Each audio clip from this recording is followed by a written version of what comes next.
কাবা শরীফ নামটা শুনলেই কিন্তু একটা অন্যরকম অনুভূতি হয়, তাই না?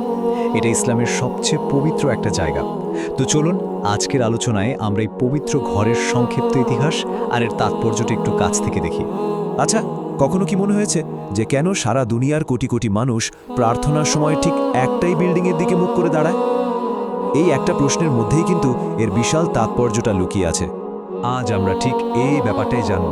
আমরা কাবা শরীফের ইতিহাস আর এর পেছনের অর্থটা বোঝার চেষ্টা করব। মানে ইসলামী বিশ্বাসের একদম কেন্দ্রবিন্দুতে থাকা স্থাপনাটির গল্প। এর গল্পটা কিন্তু আজকের না, এর শুরুটা হয়েছে বহু বহু বছর আগে, একদম প্রাচীনকালে।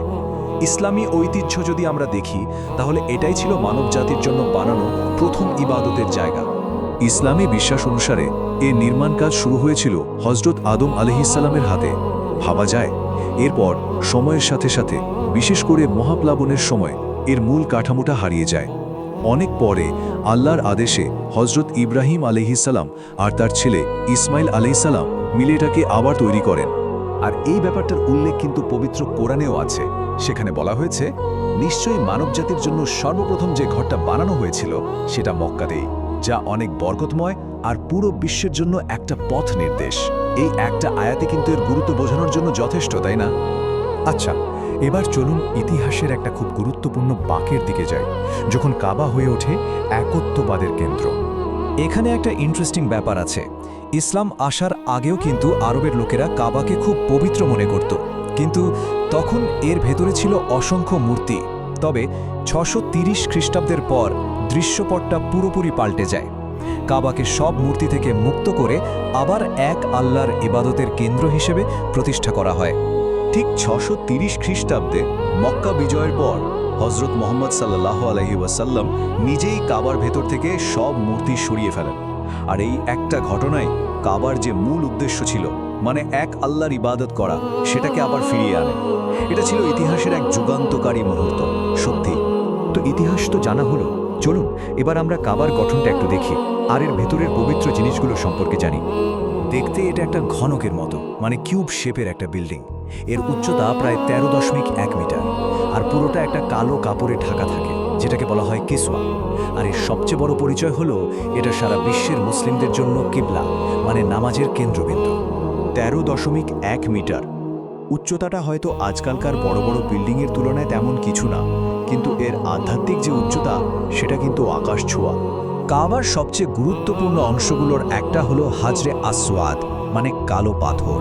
এটা কাবার একটা কোণায় লাগানো আছে।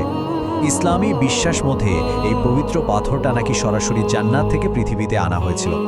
আর হজ করতে গিয়ে মানুষ তাওয়াফের সময় এটাতে চুমু খায়, স্পর্শ করে, বা অন্তত এর দিকে ইশারা করে।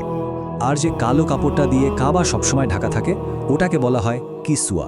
এটা কিন্তু সাধারণ কোনো কাপড় না, এটা বানানো হয় খুব দামি কালো রেশম আর সোনার সুতো দিয়ে। আর প্রতি বছর হজের সময়ে এই গিলাফটা বদলে নতুন একটা লাগানো হয়। আচ্ছা, এবার আসা যাক কাবার বর্তমান তাৎপর্যের দিকে। মানে এটা কিভাবে আজ সারা পৃথিবীর মানুষের কাছে ঐক্যের একটা প্রতীক হয়ে উঠেছে। দেখুন, প্রতি বছর হজ আর ওমরা করার জন্য লাখ লাখ কোটি কোটি মানুষ মক্কায় জড়ো হন, আর তাদের সবার একটাই কেন্দ্রবিন্দু এই কাবা শরীফ।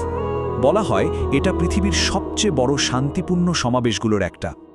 190 কোটি, ভাবা যায়? সারা পৃথিবীতে প্রায় এতজন মুসলমানের জন্য কাবা হলো তাদের আধ্যাত্মিক একটা কেন্দ্র। এই সংখ্যাটাই বলে দেয় এর প্রভাব কতটা ব্যাপক। আসলে বিশ্বজুড়ে মুসলিমদের জন্য কাবা শুধু একটা ইবাদতের জায়গাই না, এটা হলো ঐক্য, উপাসনা আর ভ্রাতৃত্বের এক বিশাল প্রতীক। মানুষ যখন এখানে আসে, তখন তারা তাদের গায়ের রং, ভাষা, দেশ, এই সব কিছুর ভেদাভেদ ভুলে যায়। তাহলে শেষ প্রশ্নটা এটাই, আজকের এই বিভক্ত পৃথিবীতে এমন একটা প্রতীক থেকে আমরা কি শিখতে পারি, যা কিনা কোটি কোটি মানুষকে এক সুতোয় বেঁধে রেখেছে? প্রশ্নটা কিন্তু আমাদের সবার ভাবার জন্য।